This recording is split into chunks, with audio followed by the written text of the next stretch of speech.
누가복음 함께 같이 봉독하도록 합니다. 누가복음 8장 1절에서 15절까지의 말씀입니다. 우리 서로를 향해서 예수님 때문에 행복하십시오라고 인사하도록 할까요? 예수님 때문에 행복하시길 바랍니다. 예수님으로 말미암아 행복한 우리 성도님들 되시길 바라겠습니다. 부자라고 저절로 넉넉한 자가 되는 건 아닌 것 같아요. 적어도 우리 경험을 통해 보면 한번 부를 맛본 자는 절대로 부를 포기하고 싶어 하지 않죠. 100명 중 아마 97명, 8명은 가지면 가졌지 덜 갖고 싶어 하는 사람은 정말 없을 겁니다. 전부 다 한번 갖기 시작하면 더 많이 갖고 싶다 보니까 누군가에게 내가 가진 것을 나누어 주고 싶은 넉넉한 마음을 갖지 않을 가능성이 높습니다. 만약에 그런 사람들이 있다고 한다면, 넉넉한 마음으로 내가 가진 것들을 그냥 막 퍼주는 사람이 있다고 한다면 아마 홈리스들은 없을 수도 있지요. 이 수많은 아파트들 중에 우리 집이 없잖아요. 자기 아파트 가지고 계신 분 있으시긴 해요. 이 수많은 아파트 중에 제가 마음껏 들어가서 살 수 있는 아파트가 없어요. 만약에 가지면 가질수록 넉넉한 사람들이라고 한다면 아마 하나쯤 떼주지 않을까요? 꿈 같은 이야기죠. 가진 사람은 더 가지려고 합니다.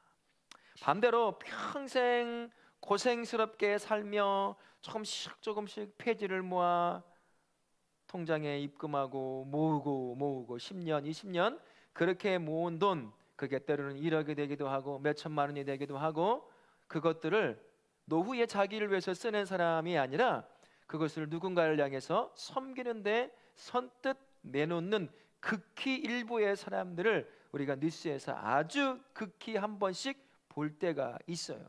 돈 많은 사람들이 그러지 않더라고요. 어렵고 힘든 사람들. 왜 그러냐? 그러면 나처럼 누군가가 돈이 없어 배우고 싶어도 못 배우는 학생들이 있으면 이 작은 돈이라도 줘서 그 학생이 배울 수 있도록 해주면 좋겠어요. 나 같은 사람이 또 없기를 바라는 마음으로 드립니다 라고 넓은 마음으로 드리는 사람이 있는 거잖아요. 이런 걸 보면 가졌다고 더 많이 넉넉한 마음으로 섬기는 것도 아니고 없다고 또 못 섬기는 것도 아니라는 거죠. 부의 소유가 중요한 것이 아니라 그 마음이 중요한 겁니다. 예수님이 없는 사람들도 착한 마음을 가진 사람이 제 경험상 비등비등하게 많은 것 같아요. 예수 믿지만 착한 마음이 준비가 안 된 사람들도 정말 많이 있다는 거예요. 오늘 보면 착한 마음으로 예수님의 사역과 그분을 섬기는 그 사역의 모습들을 오늘 말씀을 통해서 볼 수 있습니다. 착한 마음, 그 마음은 때로는 하나님이 우리에게 주실 수도 있습니다. 일방적으로 그 착한 마음을 갖고 있는 부모들 밑에서 잘 훈련받거나 또는 그 마음, 그렇게 누군가를 향해 넉넉함을 베푸는 그것을 바라보고 자란 그런 아이들이 착한 마음으로 누군가를 섬기는 자로 세워질 수 있을 겁니다. 하지만 대부분 그렇지 못합니다. 착한 마음은 훈련되어 만들어져 가는 그런 거라고 할 수가 있는 거죠. 우리 말씀으로 한번 가보도록 하겠습니다. 1절부터 3절까지입니다. 예수님과 제자들의 순회 전도 사역을 지원하는 사람들이 있었죠. 그들이 누구였습니까? 막달라 마리아, 그리고 요한나, 수산나, 다른 여러 여자들이었습니다. 그때나 지금이나 교회를 섬기고 사역자들을 섬기는데 이 여성 성도님들이 정말 중요한 역할을 많이 감당했습니다. 남성 위주의 사회에 살다 보니까 그들이 더 잘 감당할 수 있는 일들이 막히는 그런 일들이 종종 있었죠. 지금도 마찬가지입니다. 우리 교단은 여성 사역자에게 목사 안수를 아직 안 주고 있습니다. 강도권을 주겠다. 그 말은 앞에서 설교하는 걸 공식적으로 이제 허락해 주겠다라는 그런 이야기가 작년인가 총회 때 한번 논의가 되긴 했습니다만, 우리 교단도 얼마 지나지 않으면 이제 여성 목사에게도 안수를 주는 일도 있을 수도 있을 것 같아요. 여타 교단들은 대부분 다 그렇게 해서 사역을 감당하게 합니다. 지금이나 그때나 여성 사역자들이 사역을 감당하는 데는 항상 한계가 있었던 것 같아요. 그럼에도 그 모든 상황 가운데서 여러 사람들이 예수님의 사역을 함께하며 돕는 것을 볼 수가 있습니다. 이 여인들이 가지고 있는 두 가지 공통점이 있어요. 하나는 모두가 다 예수님을 만나 그분에게 은혜를 입었더라는 것입니다.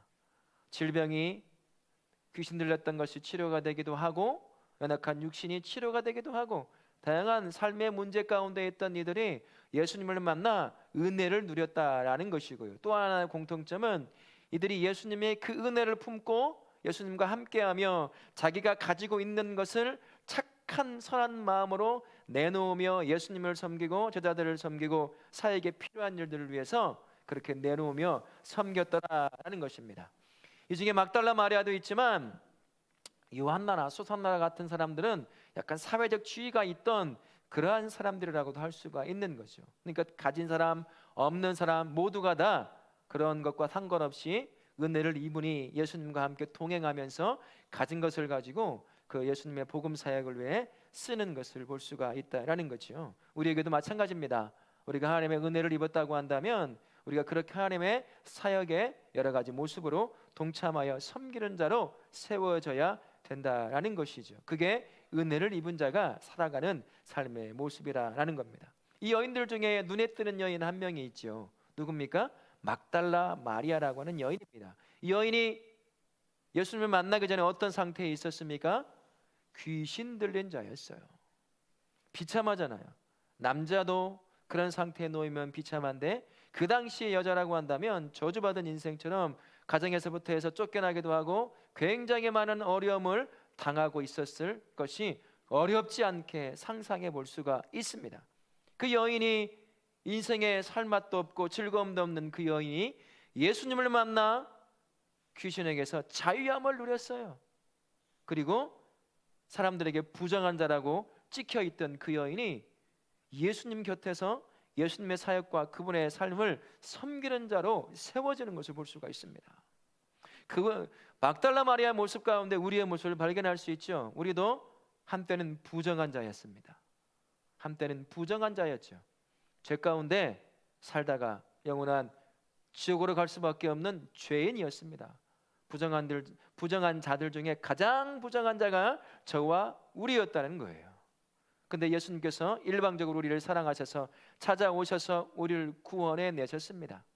부정한 자가 이제는 하나님의 자녀됨의 권세를 가지고 살아가는 가장 존귀한 자로 한순간에 신분이 예수 안에 들어감으로 말미암아 바뀌게 된 거죠. 우리만큼 은혜를 누린 사람이 누가 있을까요? 예수 믿는 사람만큼 비교할 수 없는 은혜를 누리는 자가 누가 있느냐는 말이죠. 그리고 거기에 더해서 그 은혜를 누릴 뿐만 아니라 우리를 어떻게 부르십니까?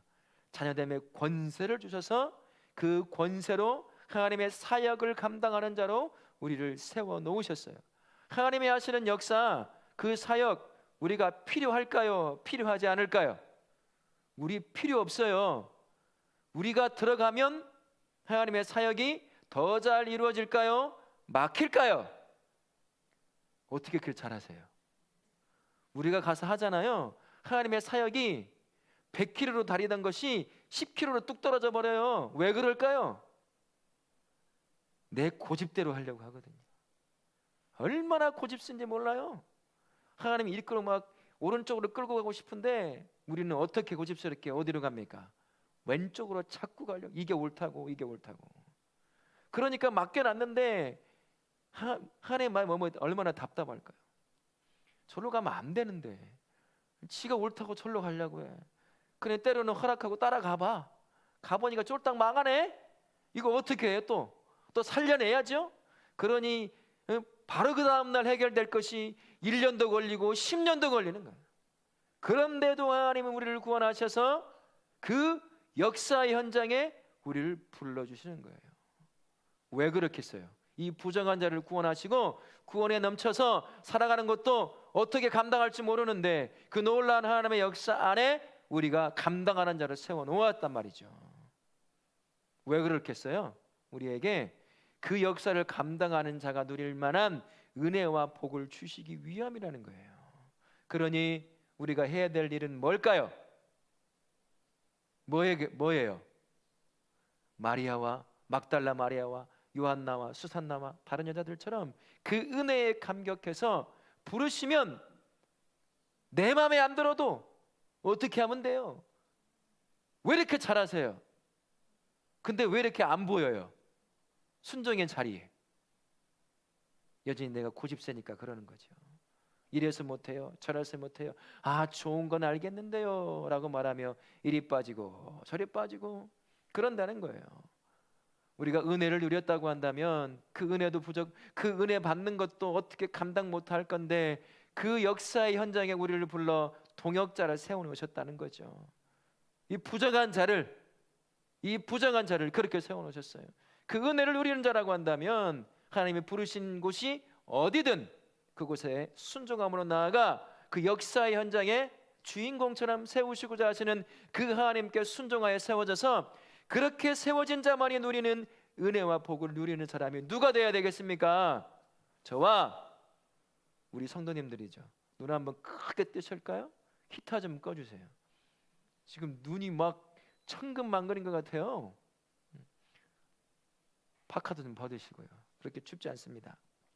우리 모든 성도님들 그 하나님의 은혜를 기억하시고 부르심 있는 그 사역의 현장에 순종함으로 나와 막달라 마리아와 요한나와 수탄나와 함께했던 여인들처럼 그 은혜에 감격해서 기쁨으로 세워진 자리가 있다고 한다면 자원하여 섬기는 복된 우리 성도님들 되실 수 있기를 바랍니다. 우리 두 번째 말씀 봅니다. 4절부터 15절까지의 말씀입니다. 예수님이 하나님 나라를 비유로 말씀하시죠. 5절부터 8절입니다. 비유에서 씨는 어디에 떨어졌다고 말을 하죠? 길가에, 바위에, 가시떨기에, 또 때로는 좋은 땅에 떨어졌다라고 말합니다. 씨가 떨어진 장소가 각각 어떤 상황을 말한다고 하죠? 말씀을 들었을 때 마귀가 그 마음에서 말씀을 빼앗는 것이 바로 길가에 떨어진 것을 말하는 것이고, 바위에 씨앗이 떨어졌다는 것은 어떤 의미입니까? 기쁨으로 말씀을 받았으나 시련을 당하면 배반하는 것이다 라고 하는 것이고요. 가시떨기에 떨어졌는데 그건 어떤 거죠? 말씀을 들었으나 이생의 염려와 재물과 향락에 막혀 결실하지 못하는 것이다 라는 겁니다. 마지막으로 좋은 땅에 떨어졌다는 것은 어떤 의미입니까? 말씀을 듣고 지켜 인내로 결실하는 것이라고 할 수가 있지요. 성도는요, 자신의 마음의 밭을 항상 점검해야 합니다. 저도 한때 착각을 했어요. 여러분도 아마 그런 착각을 했을 거예요. 내가 예수님을 믿으면 내가 믿는 그 즉시 변화되었을 거라고 착각에 빠질 때가 있었습니다. 내가 하나님을 믿으면 내 마음밭이 저절로 좋은 땅, 좋은 마음, 착한 마음을 품는 자로 바뀌었을 거라고 착각에 빠졌을 때가 있어요. 그때는 아니더라도 막 부흥집회하고 막 말씀의 은혜를 받으면 자기도 모르는 사이에 내가 많이 변했을 거라고 착각을 하거든요. 그렇게 변하지 않아요. 여러분 그러던가? 저는 안 그러더라고요. 저는요 그러지 않았어요. 계속 내 안에 있는 것들을 쏟아내야 되고 캐내야 되고 뿌리를 뽑아야 되고 캐내서 던져버려야 되는 거죠. 내 안에 죄가 심어주는 잡초들이 얼마나 많은지 모릅니다. 조금만 무관심하면 벌써 내 마음에 잡초가 있어요. 어느새 사단이 내 마음에 죄의 돌덩어리를 이 마음밭에 다 심어놔가지고 말씀이 떨어지고 말씀을 읽고 연구하고 설교하는데도 스스로 은혜 하나도 못 받고 그렇게 있는 나를 봐요. 내 마음을 다스리지 않으면, 가꾸지 않으면 안 바뀌더라는 겁니다. 우리 장로님들 계시고 나이 드신 분도 계시는데요, 시골에서 밭일을 해보신 분들은 아실 겁니다. 그 밭은 참 희한해요. 지금도 외할머니 외할아버지가 기억납니다. 그 집의 뒷쪽에 콩밭이 있었는데요, 해마다 돌을 캐내. 아니 5년 지나고 10년 지나면 돌이 없어질 것 같은데 맨날 호미 가지고 돌 캐내고 콩 심고, 아니 그러면 돌은 누가 어디다 심어놓는 거야 도대체? 우리 마음밭이 그러더라고요. 마음밭이 자꾸 하나님 앞에 이 안에 이 마음을 가지고 나와서 회개로 내 안에 죄의 쓴뿌리, 죄의 잡초를 캐내서 빼내고 내 안에 누군가 스스로 심어놓은 죄의 돌덩어리를 자꾸 캐내서 빼내지 않으면 아무리 10년 1시간 2시간 막 말씀 듣고 아멘 할렐루야 하고 3시간 4시간 금식 막 기도하고 40일 금식 기도해도요 그 마음은 하나도 안 변합니다. 똑같아요. 다 경험해서 나와서 말씀드리는 거 다 경험해 보셨을 거예요. 계속 매일같이 그 마음을 다스리지 않으면 언제든 내 마음에는 죄의 쓴뿌리와 잡초가 그리고 돌이 내 안에 채워지는 거죠. 무엇을 해도 은혜 못 받아요. 신앙생활도 하나도 안 즐거워요. 그냥 종교 생활을 하는 거예요. 내가 20년 믿었으니 떠나기도 그렇고 뭔가는 해야 되니 그냥 오는 거야.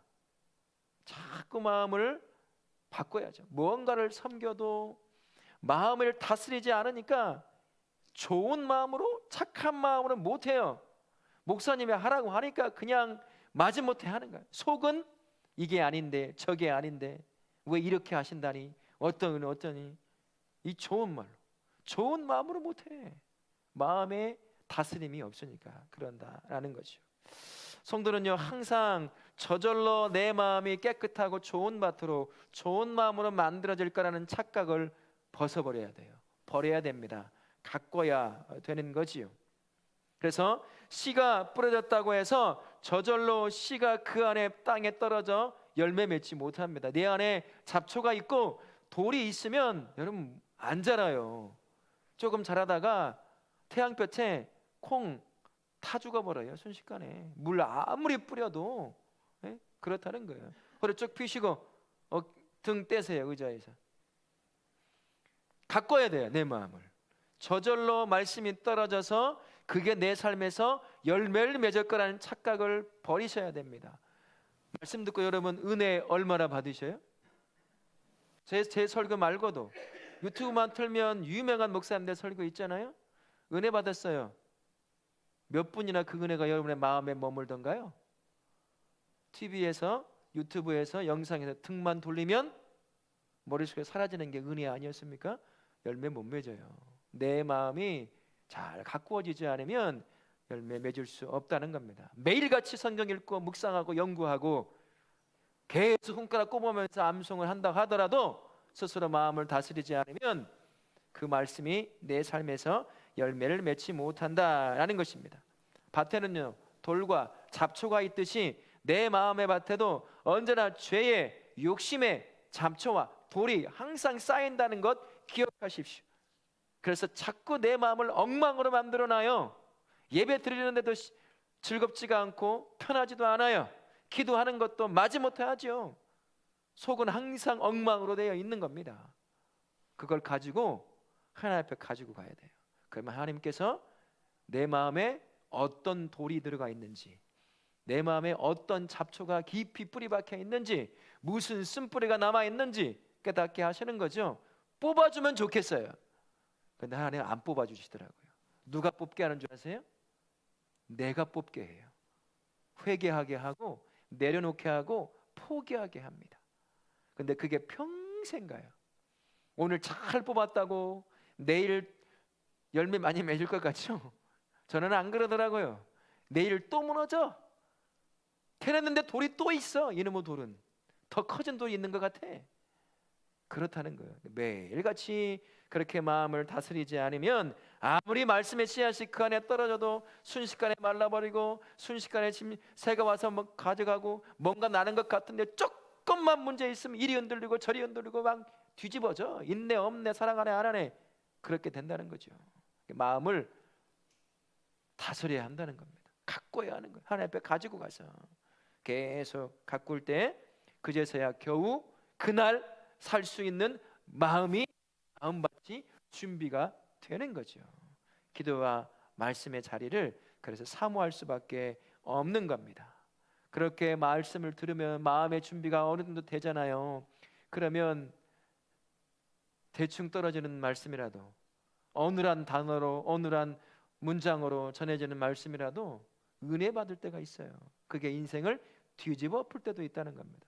화려한 엄청나게 잘하는 그러한 설교자가 설교해도 은혜가 하나도 안 될 때가 있습니다.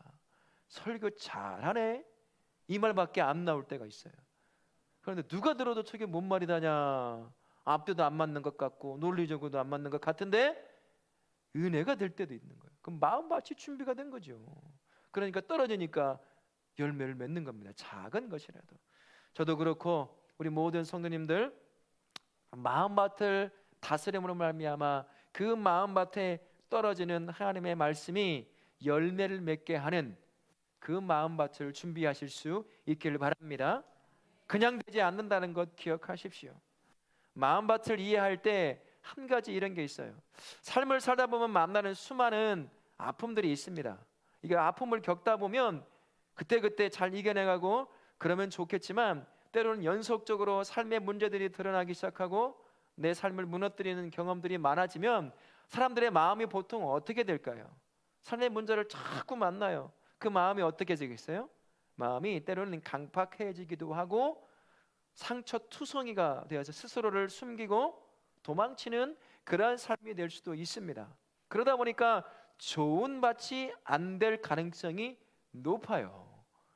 저도 그렇고 우리 성도님도 다 그래요. 아무리 좋은 환경에서 자라도 나름 마음에 죄의 돌과 죄의 잡초를 조금씩 다 가지고 있어요.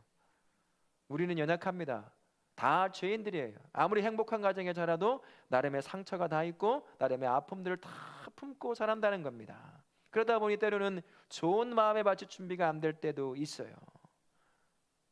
그런데 참 신기한 일이 발생할 때가 있습니다.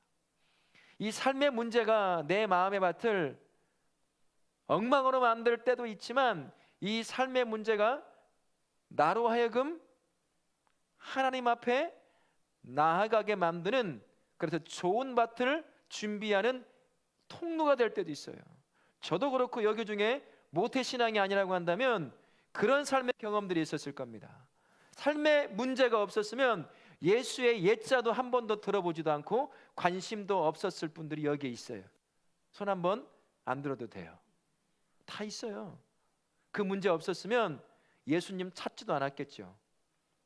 예수님 알지도 못했겠죠. 그러나 그 문제가 있어서 예수님을, 그래, 아이고 한번 가보자, 이래 힘드나 저래 힘드나, 그래서 한번 가보자고 하니까 뭐길래 도대체 교회 가자고 저러는지 한번 가보자라고 했는데 그 자리에서 예수님 만나. 그래서 강팍했던 삶의 문제로 엉망되었던 그 마음밭이 돌이 캐어져 나가고 잡초가 뿌리채 뽑혀 나가며 조금씩 좋은 마음이 되어가는 사람들이 있다는 거죠. 그 사람이 중에 하나 누구냐면 오늘 말씀에 나오는 막달라 마리아라고 하는 사람입니다. 그래서 우리가 만나는 삶의 문제가, 그 문제가 때로는 나로 하여금 하나님을 만나게 하는 은혜의 통로가 되기도 하고, 때로는 그 삶의 문제가 종교인으로 남아있는, 기독교인이라고 자기의 종교를 쓰긴 하지만 그냥 여타의 우상을 섬기는 사람과 똑같이 그냥 종교인으로 남아있던 그 사람이 어느 날 삶의 문제 만나 그 문제 끌어안고 가다 보니 진짜 신앙인이 돼요. 좋은 마음의 밭을 준비되는 사람도 있다는 겁니다. 그래서 여러분이 만나는 삶의 문제, 그게 꼭 나를 죽이는 게 아니라는 거예요. 때로는 상처처럼 다가오기는 하지만 그게 나로 하여금 내 마음의 밭을 좋은 마음의 밭으로 준비시키는 그 통로가 될 수 있다는 겁니다. 막달라 마리아가 귀신 들려 인생이 무너졌어요. 마음밭에 말씀이 떨어져도 열매를 맺지 못하는 인생이었잖아요. 그러나 그 문제 때문에 예수님을 보게 되고 예수님이 그를 치료하는 역사가 일어난 거예요. 좋은 마음의 밭이 준비되니 예수님을 쫓으며 그분의 사역을 섬기는 자, 그 존귀한 자로 세워졌다는 것을 기억하실 수 있기를 바랍니다. 삶의 문제가 여러분의 마음 때로는 엉망으로 만들어 놓으면 이게 무슨 신호일까요? 그거 하나님 앞에 가지고 가라는 거죠. 그래서 하나님께서 그 엉망되어버린 돌과 잡초로 엉망되어버린 그 마음의 밭을 보게 하시고 회개를 통해 뽑아내고 캐내게 만드시는 통로가 되는 거예요. 그래서 오늘 이 시간에 다시 한번 내 마음의 밭이 엉망이 아니라 좋은 마음의 밭으로 준비시키는 하나님의 통로가 된다는 것을 기억하시고, 그것 문제, 삶의 문제 만나거든 그것을 통해서 내 마음의 밭을 좋은 마음으로 준비하시려고 하는 하나님의 그 마음을 깨닫고 하나님 앞에 가지고 나아가실 수 있기를 바랍니다. 그리하여 내가 몰랐던 죄의 돌, 죄의 그 잡초들을 캐내어 좋은 마음의 밭을 준비하는 우리 성도님들 되시기를 바라겠습니다. 에스겔서 36장 26절에 보면 이런 말씀이 있어요. 같이 한번 읽어보겠습니다. 또 새 영을 너희 속에 두고 새 마음을 너희에게 주되 너희 육신에서 굳은 마음을 제거하고 부드러운 마음을 줄 것이며. 굳은 마음은 이런 의미예요. 바위가 돼버린 마음. 여러분, 심장이 굳으면 어떻게 되죠? 죽는 거예요. 부드러운 마음은 어떤 마음이냐면, 그 문장, 이 히브리어를 그대로 우리말로 바꿔오면 살로 된 심장인 거예요. 살의 마음, 육신의 마음. 살로 된 마음이란 건 어떤 걸까요? 심장이라는 거예요. 살아있는 거예요. 우리의 굳은 마음 하나님 앞에 가지고 나아가 회개하면 우리 하나님께서 그 마음이 어떤 마음이었건 간에 살로 된 마음, 살아있는 마음으로 바꾸어 주십니다. 우리로 하여금 깨닫게 하시는 거죠. 내 안에 내가 숨겨놓은, 나도 모르는 사이에 숨겨놓은 죄의 바위와 죄의 그 잡초를 캐낼 수 있도록 보게 하시는 거예요. 회개하게 하시고 그 과정에 내 마음이 죽은 마음처럼 돼버린 내 마음, 말씀이 떨어져도 열매 하나 맺지 못하는 딱딱히 굳어버린 바위와 같은 그 마음, 그 마음이 육신의 마음으로, 살아있는 마음으로 바꿀 수 있도록 하나님이 인도해 가신다라는 것이죠. 혹시나 삶의 문제로 말미암아 겉은 멀쩡하지만 속은 죽은 마음 가지고 있습니까? 뒤집어지고 엉망이 돼버린 마음 가지고 있습니까? 그거 하나님 앞에 가지고 나아가십시오. 우리 하나님께서 그 마음을 좋은 마음으로, 좋은 열매를 맺는 준비된 마음으로 바꿀 수 있도록 우리를 인도해 가실 겁니다. 매일같이 그렇게 여러분 마음에 엉망이 되버린 그 마음을 가지고가 하나님께서 주시는 그 영의 눈이 열린 그 눈을 가지고 바라보시고 캐내고 뽑아버리는, 그러므로 말하면 좋은 마음을 준비하실 수 있기를 바랍니다. 또 삶의 현장에 우리가 가요. 3일간 또 내 마음을 엉망으로 만드는 일들이 발생할 겁니다. 가정 안에서도 그렇고요, 옆집 사람이 그럴 수도 있고, 직장의 동료가 그럴 수도 있고, 이런저런 또 내 마음을 엉망으로 만들어내는 그러한 상황에 또 놓일 겁니다.